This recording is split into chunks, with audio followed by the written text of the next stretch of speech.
All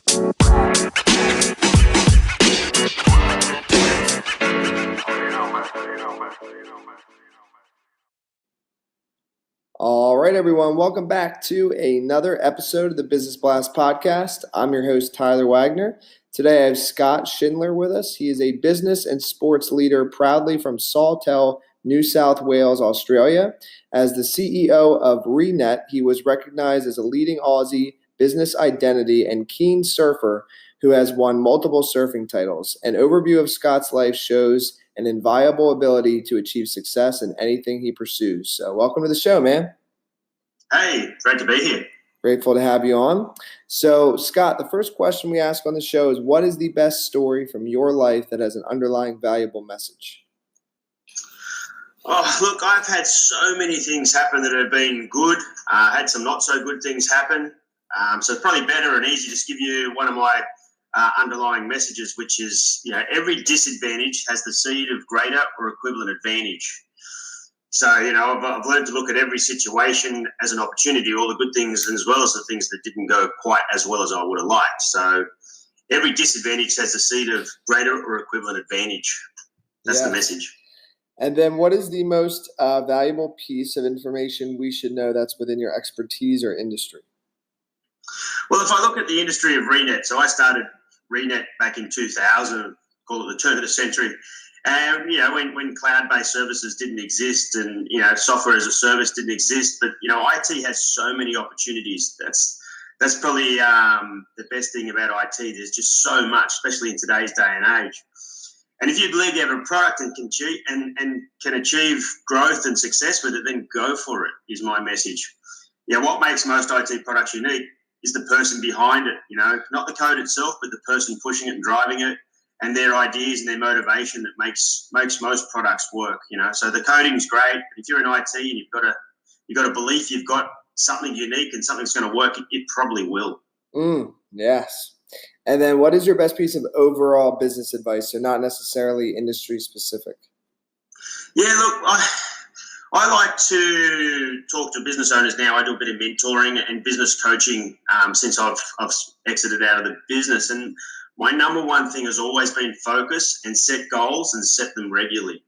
So, learn to look at short term. You've got your daily, weekly, monthly, which, sort of set in stone there from momentum because of your midterm and long-term goals. So your midterm, your quarters and half yearlies. But, definitely focus on your long term. Where do you want to be in 1 year, 3 year, 5 year, and 10 years from now?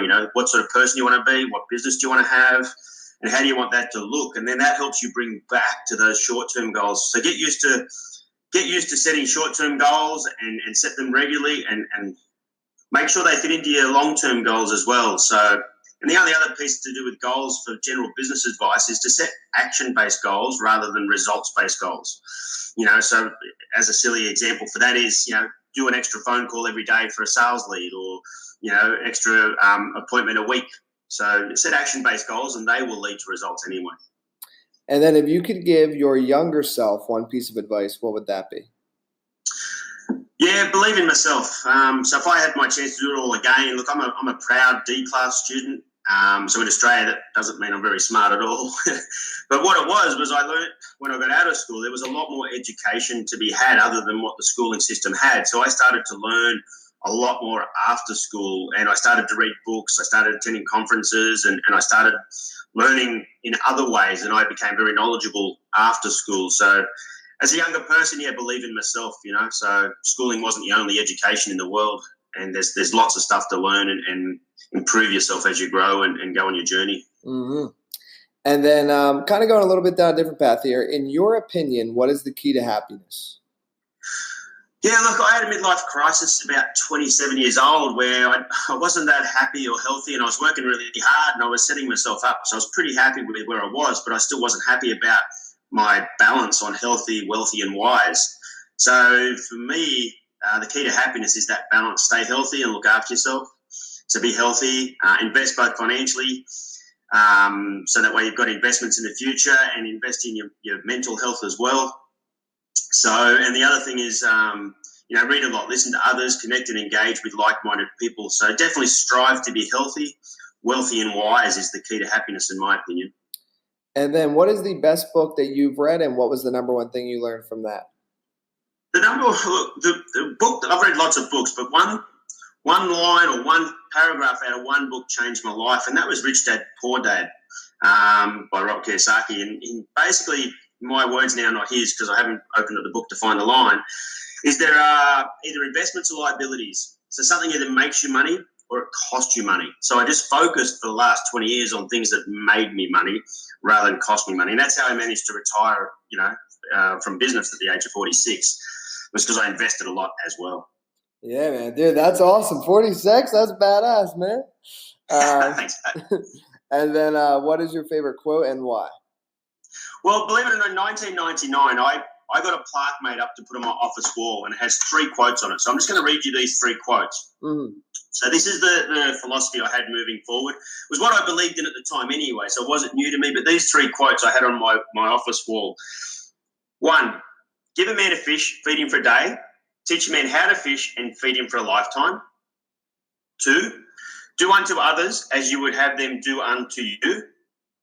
And 3, what you give comes back tenfold. And they became a philosophy of mine as I grew the business, as I had clients, with everything that I did. So those three quotes were written on my wall. And there's lots of quotes I have and I love, but those 3 quotes were put on my wall as a bit of a guiding, a way to make sure I interacted and dealt with people in a positive way and understood, that, there's so many things in life, and I just want to make sure I do them right. So many opportunities come my way and make sure I focus to do things right. So I'm a big believer in quotes. So they're just 3 that I had on my wall. Awesome, man. Well, dude, thank you so much for coming on. The last one I got for you before we let you go is, where can our audience best find you online? Look, I do have a website under scottyschindler.com, so SCOTTY Schindler, SCHINDLER.com. Obviously LinkedIn, if you search for us on LinkedIn. Really enjoying that at the moment. But yeah, best probably go straight to the website. Just search for scottyschindler.com. That'd be awesome. Perfect. Thank you again for coming on, man. That's okay. You're welcome, mate. It was my pleasure to talk to you guys over there. The podcast you just heard was made using Anchor. Ever thought about making your own podcast? Anchor makes it really easy for anyone to get started. It's a one-stop shop for recording, hosting, and distributing podcasts. Best of all, it's 100% free. Sign up now at anchor.fm/new. That's anchor.fm/new to get started.